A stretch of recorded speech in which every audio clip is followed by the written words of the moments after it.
Assalamualaikum warahmatullahi wabarakatuh. Seperti teman-teman udah tahu juga, semalam itu batas akhir pendaftaran pilkada. Pendaftaran sudah ditutup. Dan di Jakarta ada satu yang dicalonkan oleh 15 partai, lalu ada satu yang dicalonkan oleh satu partai, dan ada lagi satu yang disebut independen. Dan saya tidak termasuk di dalamnya. Jadi dengan begitu maka udah final ya, bahwa saya tidak ikut di dalam kontestasi Pilgub di Jakarta tahun 2024 ini. Dan kemarin juga sebetulnya kita menerima undangan, tawaran untuk ikut dalam kontestasi Pilgub Jawa Barat. Kita apresiasi sekali ajakan ini, panggilan ini, tapi dengan mempertimbangkan berbagai faktor, kami putuskan untuk tidak mengikuti kontestasi di Jawa Barat. Nah, saya ingin sampaikan beberapa poin respon singkat atas situasi yang saat ini sedang terjadi. Pertama, saya ingin sampaikan terima kasih. Terima kasih banyak kepada semuanya yang selama 1,5 tahun ini, hampir 2 tahun, ikut mendukung perjuangan yang luar biasa di jalur Pilpres, Pilgub, sampai dengan titik ini. Gak bisa saya sebut satu persatu, terlalu banyak. Tapi yang jelas, semua yang terlibat adalah pejuang yang luar biasa, yang membuat perjuangan besar ini terasa jadi ringan, terasa jadi bermakna. Dan semoga Allah SWT, Tuhan yang Maha Kuasa, jadikan perjuangan kemarin sebagai catatan amal untuk kita semua. Dan insya Allah kita terus berjuang untuk tujuan yang sama ke depan.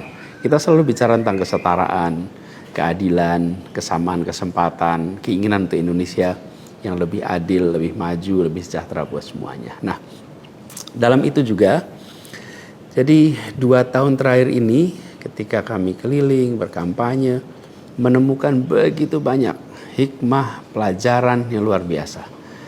Saya berkeliling lebih dari 130 kota dan berjumpa dengan begitu banyak yang setiap jabat tangan bukan basa-basi, jabat tangan dengan penuh rasa, sepenuh hati. Dan eratnya jabat tangan mencerminkan semangat yang menggelora di dadanya. Ada yang pelukan, ada yang jabat erat, ada yang pegang tangan. Dan semua adalah ungkapan keinginan untuk Indonesia lebih baik. Banyak sekali cerita-cerita dalam interaksi itu yang tidak mungkin terlupakan. Apalagi kalau lihat teman-teman muda. Masya Allah, luar biasa. Kiprah anak muda di dalam proses kampanye kemarin itu membuat kita makin optimis. Kenapa makin optimis? Karena kita punya stok anak-anak muda yang mau bekerja melampaui sekedar kepentingan dirinya, pribadinya. Ini kita masih di bulan peringatan kemerdekaan ya. Di bulan kemerdekaan ini kita memperingati perjuangan para pendiri bangsa yang pada waktu itu banyak sekali yang masih muda-muda. Jadi ketika lihat anak-anak muda yang kemarin terlibat, rasanya dan makin yakin kita masih punya stok pejuang yang amat banyak. Pejuang yang akan membawa Indonesia menjadi lebih adil, lebih baik buat semuanya. Jadi perjalanan ini memberikan optimisme yang sangat besar. Dan rasa optimisme ini makin tumbuh melihat berbagai elemen masyarakat sejak minggu lalu yang turun langsung mengawal keputusan MK dan mendorong tegaknya amanat reformasi yang memang kenyataannya ini, sayangnya ini, banyak dihadapi dengan cara yang represif dan berlebihan. Anak-anak muda cedera, luka di saat mereka datang untuk ikut mengirimkan pesan kami ingin mengawal konstitusi. Kami ingin meluruskan usaha pembengkokan atas konstitusi. Karena itu hadapi juga dengan rasa cinta sebagai saudara sebangsa. Ini sangat disesali dan ini tidak boleh berulang lagi. Tapi bukan anak-anak muda, jangan pernah gentar. Jangan pernah mundur. Insyaallah jadi catatan untuk diceritakan dengan rasa bangga. Ketika Indonesia konstitusinya terancam, maka anak muda tidak diam. Anak muda terlibat. Dan banyak juga generasi-generasi lebih senior yang memilih terlibat walaupun secara usia sudah senior. Dan gerakan ini juga jelas memberikan hasil. Apa yang terjadi? putusan MK tetap tegak. DPR dan KPU harus mengikuti. Dan di banyak daerah ada calon-calon yang diinginkan publik yang tadinya ditutup jalannya, kemudian terbuka. Kenapa? Karena elitnya dipaksa oleh konstitusi untuk memberikan jalan. Dan ini adalah sebuah kesempatan untuk kita memperbaiki kualitas demokrasi dan harapannya nanti mutu pemerintahan di seluruh wilayah Indonesia.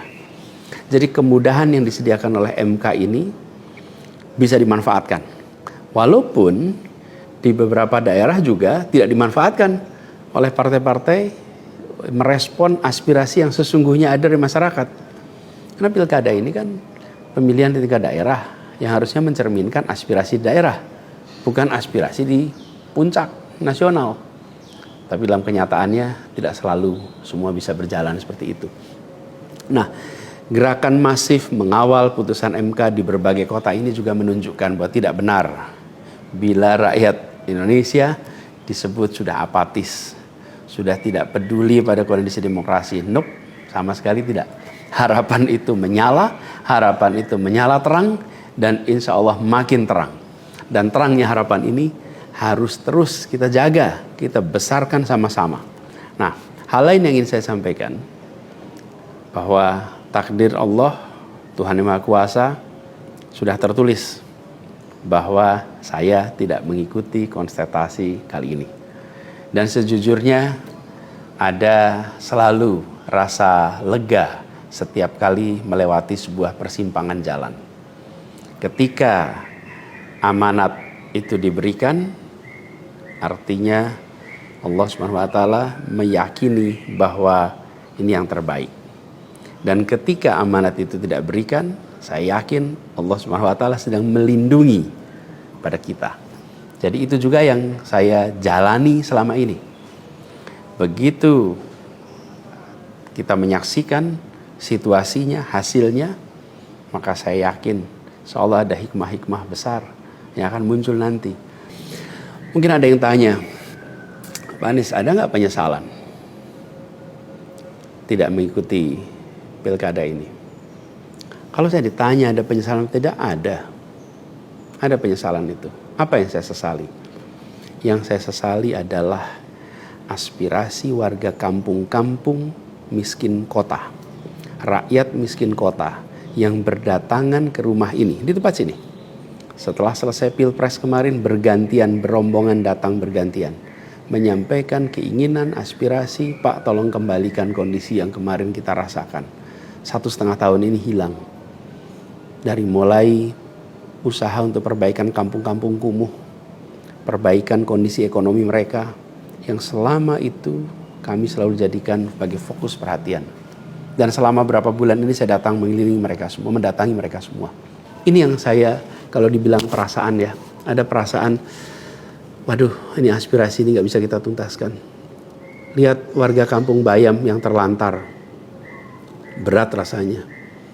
Lihat kampung-kampung yang setiap kali kita datang, Pak tolong ini dituntaskan, berat rasanya kalau mereka tidak bisa mendapatkan penuntasan atas usaha meningkatkan kesejahteraannya. Itu yang kalau ditanya sebagai rasa sesal, bagaimana rakyat miskin di Jakarta yang menjadi fokus perhatian kita tidak bisa saya penuhi harapannya. Para saudara-saudara semua, warga kampung di Jakarta, rakyat miskin kota, saya minta maaf karena tidak bisa membantu melalui jalan pemegang kewenangan, pembuat kebijakan. Tapi bukan berarti perjuangan kita berhenti, dan bukan berarti kita ikhtiar kita selesai di sini, enggak. Dengan cara lain nanti kita sama-sama berjuang untuk bisa memperbaiki kondisi rakyat miskin kota yang saat ini sedang menghadapi tantangan yang besar sekali. Saya minum kopi dulu ya. Jadi catatan lain yang saya rasakan ya ketika mengikuti proses ini semua, bahwa terbuka kenyataan bahwa sistem politik kita, demokrasi kita masih amat ringkih. Dan kita punya PR untuk mengajak seluruh rakyat memiliki kesadaran yang lebih baik tentang proses politik, tentang proses demokrasi agar demokrasi kita itu bisa berjalan dengan benar, berjalan dengan baik, dan hasilnya adalah untuk dirasakan seluruh rakyat. Ini PR tersendiri dan bukan sesuatu yang sederhana, tapi kita harus kerja keras. Dan saya rasa kita jangan berhenti di sini. Karena itu, salah satu tujuan besar yang akan diperjuangkan ke depan adalah meningkatkan kesadaran politik dan demokrasi Indonesia. Membantu mendorong supaya inisiatif-inisiatif, gerakan-gerakan sosial masyarakatan itu bisa tumbuh berkembang khususnya di kalangan anak-anak muda. Seperti yang selama ini sudah dikerjakan, seperti misalnya humanis, ubah bareng, turun tangan, dan lain-lain. Nah, ada hal lain yang saya ingin share di sini.